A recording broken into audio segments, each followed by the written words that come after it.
Okay, I was part of a two family, family, I guess you'd say. We had the same parents, but they had four older children, and then they had a gap of 6.5 years. They had me, they had a little brother that had a birth defect and died in infancy, and then my sister was 4 years younger than I. So I was the older one of the little girls always. So for as long as I can remember, in our household, we had all of these people that I considered adults. Mom and Dad were top dogs, so to speak, but my older brothers and sisters were a close second. Uh, we looked at, we regarded them as responsible people we could go to help us and whatnot. My sister, my oldest sister, was 10 years older than I. She was like a second mother. My brother was 12 years older. I thought he could do anything. He'd fix our toys and so on. They treated their little sisters very well, probably spoiled us. We were a farm family. We didn't have a lot of money, but we had a lot of family solidarity, for which I'm grateful. My dad was the oldest of his family. He dropped out of school to help his father support their family of six. And that was a very important factor in our family. He always pushed us for college education, particularly his daughters. I said in a time when many fathers were saying to their daughters, find a good man as soon as you graduate from high school and you're set for life. My father would never say that. He'd say, go after an education and do well. Teaching you to be independent? Yeah. My mother had been a teacher, an elementary teacher. She wanted us to do well too, but as I look back, it was really a strong emphasis from my dad because he saw what he didn't have. So he never owned a farm, but he worked for other people, worked hard, and lived to be old. Both of my parents lived to be 92. Oh. So I remember that.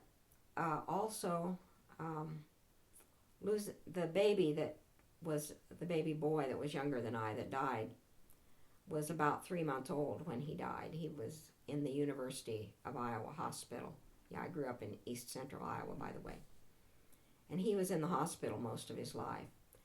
And this was very difficult for my mother. And so we talked about it later when I was an adult too.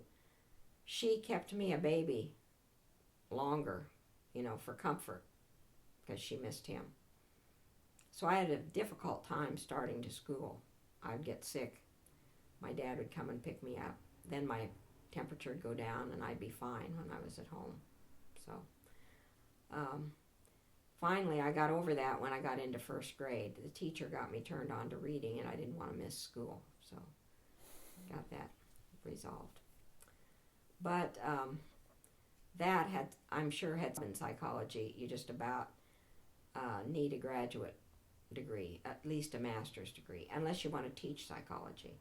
Then you probably can do it with a bachelor's.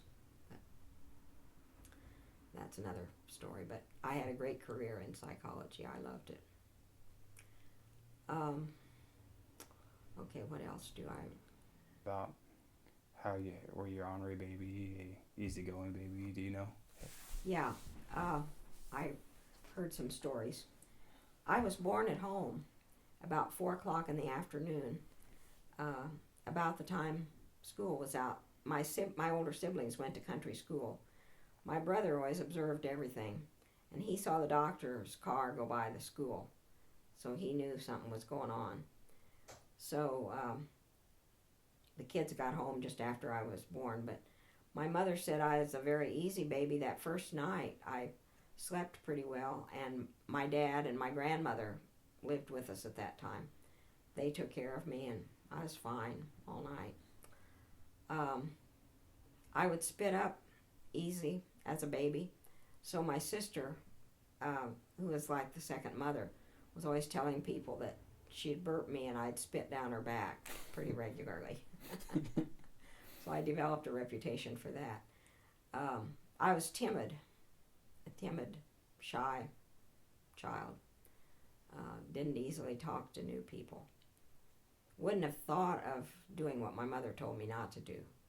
Now, my little sister, my mother would tell her to do something, to take an afternoon nap, for example, and she'd say, maybe I will, and maybe I won't. But I would never do something like that. Except, as I got a little bit older, I was kind of sneaky ornery. I would think up these ornery things, and I'd put my little sister up to it. And she'd get in trouble with my parents, and they'd ask her about it, and she'd say, Elaine told me to do it. They'd say, no, not Elaine. Elaine's a good little girl. That's the reputation I have. I'm the oldest of 3, and that's kind of the reputation. And so later on, after we were grown up, we kind of admitted what happened. But I said she still liked me no matter what. I got by with it. So just once in a while, I'd have this little bit of orneriness. Mostly I was pretty conforming. Another thing, I was telling one of my grandsons this story when he was here recently. At school, we learned this song about the fire engines coming, the fire engines coming, the fire engines coming down the street. Mm-hmm. Clear the way, honk, honk, honk, honk, honk, you know.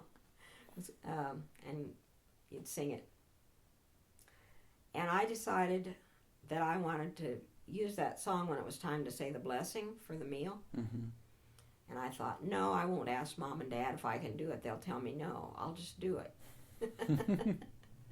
So everybody in our family bowed their head, and I started singing this song about the fire engine for the prayer. It kind of cracked them up. But so I would do little silly things like that sometimes. But let's see. What else? Oh, I know what I did. I was kind of manipulative. Of course, my mother was grieving the loss of the baby, you know. And I kind of had allergies. I'd cough at night, and I didn't eat too well and stuff. So my parents would get worried. They'd dote on me. So I didn't want to give up the bottle. And they were afraid to take it away from me because maybe I'd get sick like my little brother had or something, you know. Not only did I insist on having the bottle, but only my father could give it to me. I was kind of a daddy's girl. And so he did that for quite a while. But then after I was 2 years old in the spring, it was time for him to do farm work, and he was busy.